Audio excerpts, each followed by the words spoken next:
Bueno, comentábamos en las últimas sesiones que la meditación se puede entender también desde el punto de vista del desarrollo psíquico, psicológico, como una actividad individuativa, ¿no? Pro-individuativa. ¿Qué es la individuación?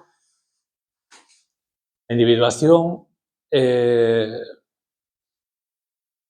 fundamentalmente, podríamos resumirla en una autoconsciencia, un autocentrismo, que no debe confundirse con egocentrismo, porque el centro en el desarrollo psicológico, en la maduración psicológica, no es el campo de consciencia que habitualmente relacionamos con el yo, con la subjetividad consciente, sino que es un centro que está en otro lugar, podríamos decir, ¿no?, de la psique, y que tiene que ver con la totalidad. Esto es lo que Jung habla o denomina a sí mismo, que es un término tomado del taoísmo y que se refiere a este centro no yoico o esta inteligencia originaria, esa consciencia o esa fuente de consciencia que, bueno, que digamos que es autónoma y que tiende a mover o a movernos en la vida desde las primeras horas o las primeras jornadas de la vida, las primeras etapas de la vida, hasta el final, podemos decir así, ¿no?, hasta la consumación o la redondez de la misma. Entonces, es una tarea pro-individuativa en el sentido de que constituye una autoconsciencia, digamos, una consciencia de sí. Una consciencia de sí. Entonces, esta manera de entenderlo o esta forma de hablar también nos puede ayudar a ubicarnos en que la práctica meditativa es una actividad de autoconocimiento. También lo hemos hablado, pero bueno, está bien volver a ello. Es autoconocimiento, pero no es conocimiento intelectivo, teórico, especulativo, racional. No es pensamiento, no es una actividad mental ordinaria, sino que es un conocimiento, un autoconocimiento, es decir, un conocimiento de sí que tiene que ver con el contacto, con la experiencia de, conocimiento como experiencia de. Y esto significa también que cuando nos referimos a conocer, nos referimos a que tenemos experiencia de eso que conocemos. Cuando hablamos del autoconocimiento, significa que hay una experiencia de sí mismo, una experiencia, una vivencia de sí mismo. Entonces, claro, la vivencia de uno mismo la tenemos, digamos, está al alcance de cualquier tipo de actividad, ¿no?, en todo momento, evidentemente. Entonces, ¿para qué la meditación? O sea, ¿qué sentido tiene la meditación? La meditación es una vivencia de sí mismo, una vivencia de sí concentrada, una vivificación, podríamos decir, de experiencia de sí mismo. Y lo es porque precisamente en la práctica meditativa lo que hacemos es atenuar cualquier otro asunto, cualquier otra actividad, desatenderla, como hemos dicho también otras muchas veces, para permitir que la luz de la consciencia o el potencial consciente quede liberado, libre de reclamo, de estar sujeto a ninguna otra cuestión física, corporal o del escenario mental, para poder centrarse en sí misma, podemos decir así, ¿no?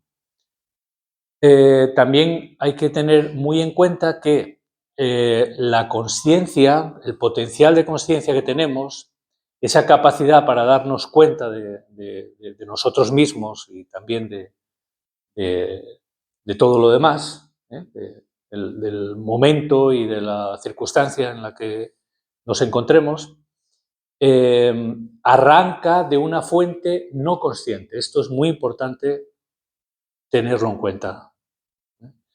Arranca o toma, digamos, su fuente no es consciente. No hay una delimitación, podemos decir así, consciente e inconsciente, digamos, consciencia, no consciencia, ¿no? On-off, como hemos dicho otras veces también, sino que hay un continuo de consciencia que está relacionado con diferentes estados, con diferentes tonalidades, con diferentes intensidades, etcétera, etcétera, y que está enraizada en las profundidades del propio ser. Así que la práctica meditativa lo que permite es un ensanchamiento y una profundización de esa consciencia o de ese potencial de consciencia en nuestra vida cotidiana, vamos a decir así. De hecho, cuando la práctica meditativa es asidua, uno experimenta una mayor amplitud, una mayor capacidad de, de aprehensión de significado, ¿no? En las distintas tareas. Uno está más creativo, más lúcido, más eficaz, más presente, más atento, etcétera, etcétera, ¿no? Es decir, es más él mismo o ella misma, en el sentido de que hay una mayor eficacia, ¿no? Y una mayor capacidad, ¿no? Para poder, mayores recursos, ¿no? Para poder afrontar, ¿no? Las distintas situaciones o circunstancias en las que uno se ve envuelto. Este día os envié, bueno, un texto que encontré casualmente en un entorno virtual relacionado con lo junguiano, donde se citaba una reflexión que hace Jung en relación con esto que estamos comentando. Son 3 líneas, os las voy a leer otra vez para precisamente, ¿no? Para reforzar esto que estamos comentando, ¿no? Dice Jung: nuestra consciencia no se crea a sí misma. Nuestra consciencia no se crea a sí misma. Es decir, no es un acto de voluntad, no es un epifenómeno relacionado con el desarrollo psicológico, biográfico de la personalidad, digamos, del nacimiento al momento actual. No se crea a sí misma. Esto es interesante también porque la nueva manera de entender el inconsciente en el ámbito de la psicología académica, por ejemplo, John Bargh, la Universidad de Yale, las neurociencias también, etc., precisamente hacen entender la consciencia o permiten entender la consciencia como un producto de la mente inconsciente, de la psique inconsciente. Digamos que no sería, como muchas veces se suele entender, como que la inconsciencia es un apartado de la consciencia y la consciencia es el eje de la vida psíquica, sino que es al revés. Es decir, la consciencia es una creación tardía, podemos decir así también, ¿no? Un desarrollo tardío, desde este punto de vista, de un psiquismo inconsciente o de una cognición, podríamos decir, que no es autoconsciente, que deviene de manera autoconsciente en este paso evolutivo, ¿no? Bueno, entonces dice, nuestra consciencia no se crea a sí misma, surge de las profundidades desconocidas.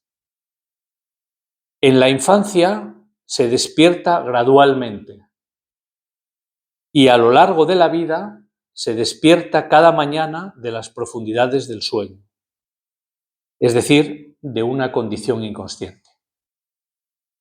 Es decir, nosotros en algún momento aparece la consciencia y hay un despertar, ¿no?, consciente a uno mismo en nuestra infancia, en algún momento mítico, que no podemos precisar de manera cronológica, decir, pues fue este día, y efectivamente cada noche o cada momento en el que nos dormimos, volvemos a esa profundidad inconsciente y de esa profundidad inconsciente volvemos a despertarnos para volver a recobrar esa conciencia, ¿no? Entonces, en la práctica de la meditación, tal y como la practicamos, tal y como la ejercitamos, hay una convivencia de la consciencia consigo misma, es decir, con su propia profundidad inconsciente, con su propia fuente desconocida, podríamos decir así. Es una convivencia no intencional, no hay una pretensión, no hay una intencionalidad. Y eso es muy importante que no lo haya, porque la intencionalidad, la pretensión, sesga, crea representaciones en función de las expectativas que uno tiene, de los contenidos mentales, y esto ya nos desvía de la vivencia o del autoconocimiento, del descubrimiento, podríamos decir así, espontáneo, ¿no?, de la vivencia espontánea y de la propia creatividad de la psique profunda.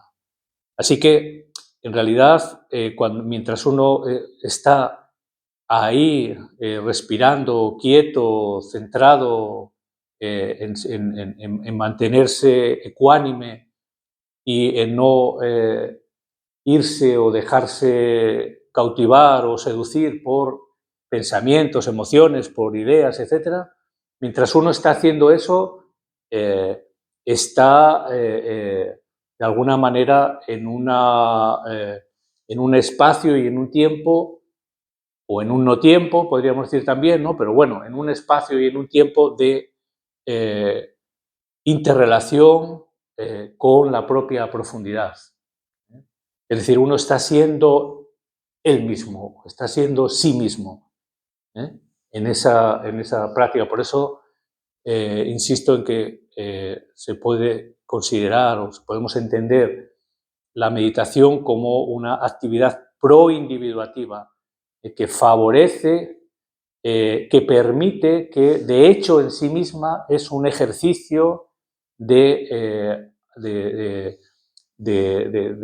autoconocimiento y de relación con la profundidad desconocida, de donde brota momento a momento la consciencia y a donde se sumerge momento a momento también la consciencia.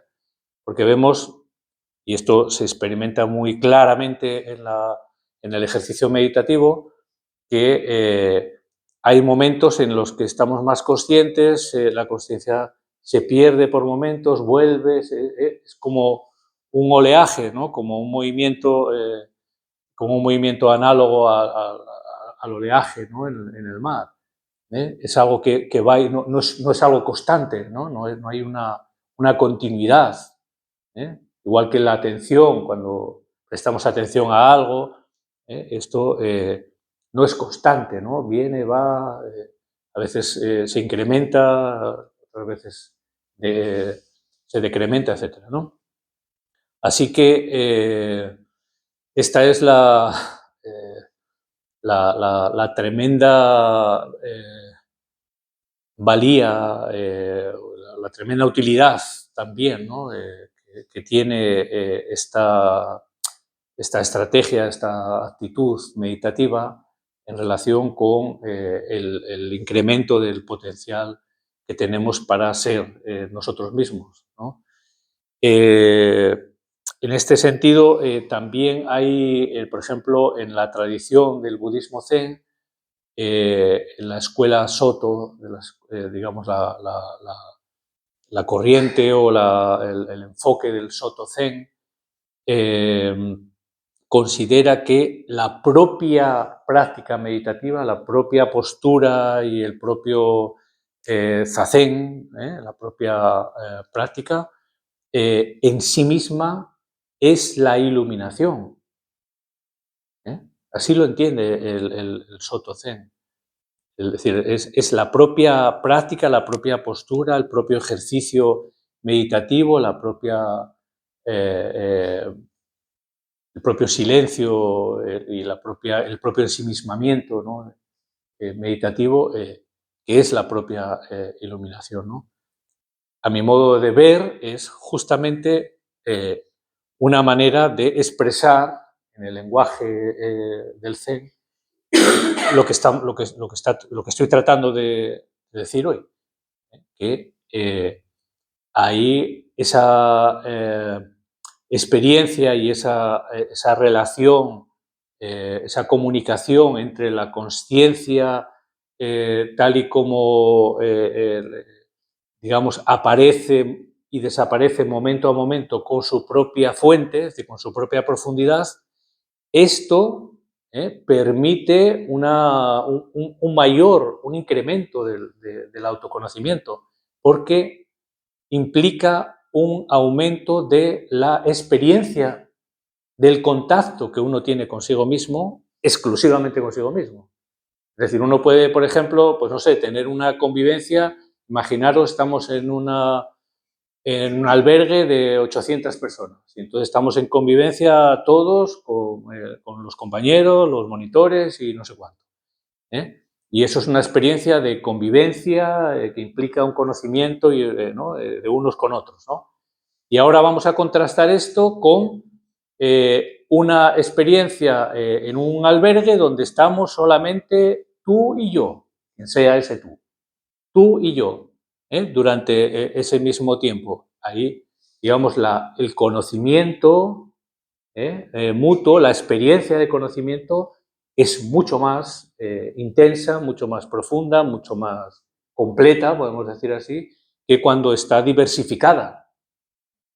Hay una intensificación del contacto, de la experiencia, de la vivencia, y eso incrementa el autoconocimiento. Insisto, el autoconocimiento no es un inventario, no es una serie de nociones o de categorías en las que uno pueda atribuirse o hacerse atribuciones, ¿no? De características, de propiedades, etc. No es esto, para nada, sino que es una experiencia de sí mismo inmediata, es decir, no está mediada por lo mental, por lo tanto, es una cognición intuitiva, inmediata, por tanto, y que permite que uno pueda funcionar desde sí mismo con esa inmediatez. Y en esa inmediatez hay creatividad, hay sentimiento de libertad, hay honestidad, hay veracidad, hay bondad. No cabe el cultivo ahí del rencor, de la mala intención, ¿no? Etcétera, etcétera, ¿no? Sino que hay esta espontaneidad, esta vitalidad, ¿no? O esta conexión con las fuentes de lo vital.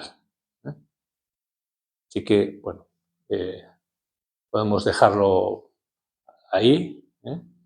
No sé si se ha entendido, pero si queréis que abundemos en alguna cosilla al respecto, pues es el momento. Pero dejadme que os lo lea otra vez después de esto que hemos hablado, ¿no? Para fijarlo mejor.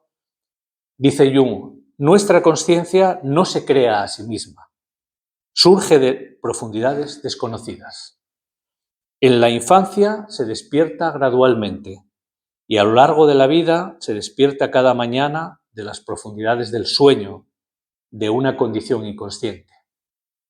Es decir, el sueño nosotros no lo creamos, no lo desarrollamos con intención o conscientemente, sino que es algo que se crea, es una autorrepresentación, se crea a sí mismo y tiene una autonomía propia y no sabemos muy bien, ¿no? De cómo y de dónde procede. Y lo más importante es que la consciencia no se crea a sí misma, quiere decir que nuestra consciencia proviene de algo. Hay un trasfondo, hay una profundidad, ¿no? Hay una fuente en uno mismo y que de alguna manera es a donde remite nuestra totalidad, nuestra persona en todos los sentidos. Ahora ya, si queréis... Ese oleaje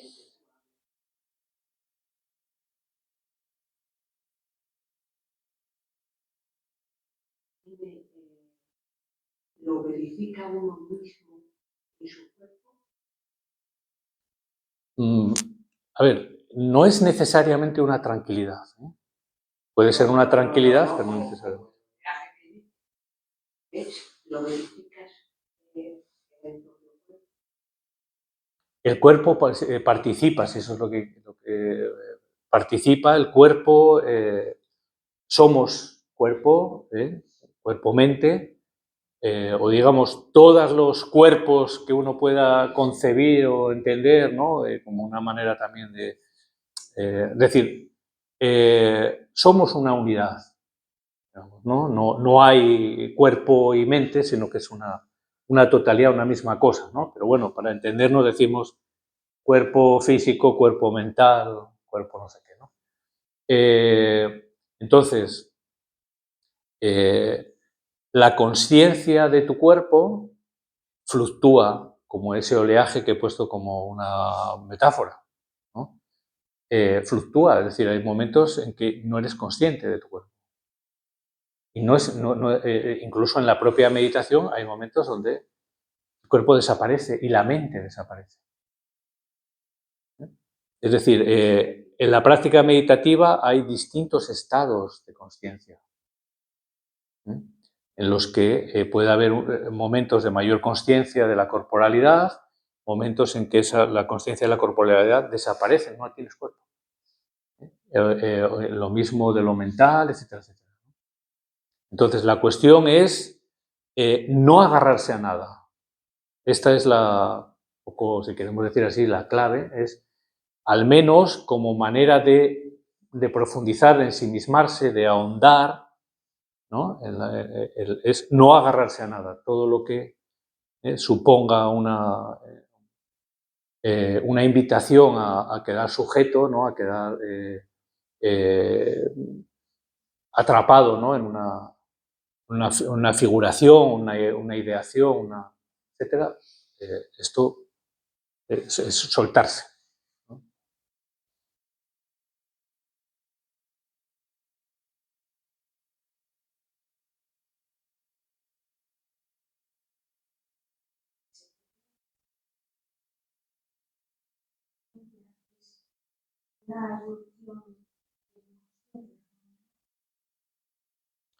¿Una?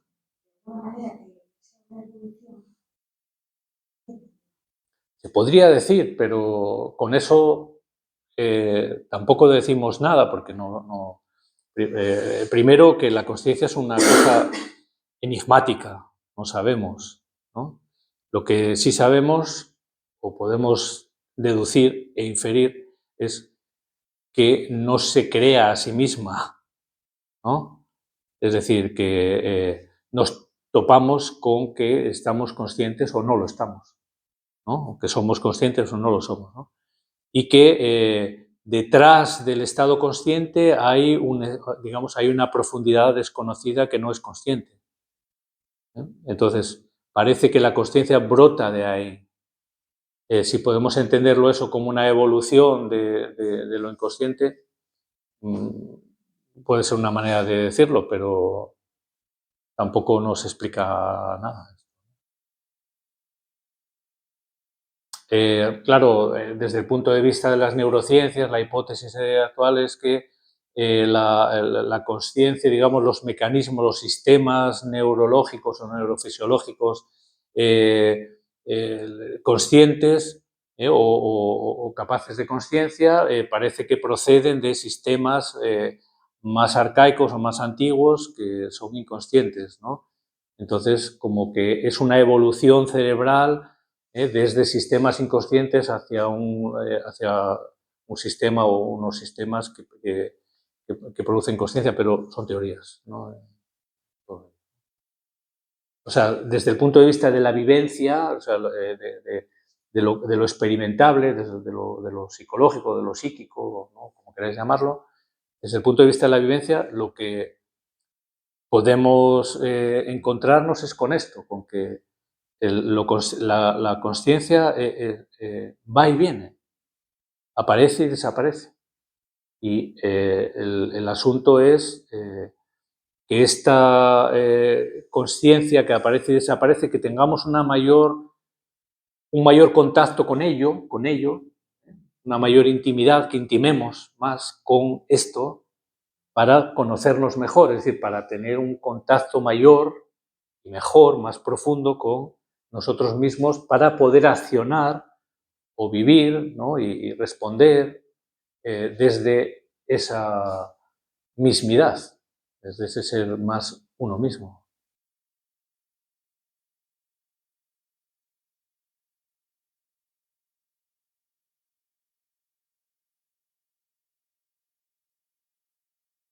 ¿Alguna cosa más? Bueno.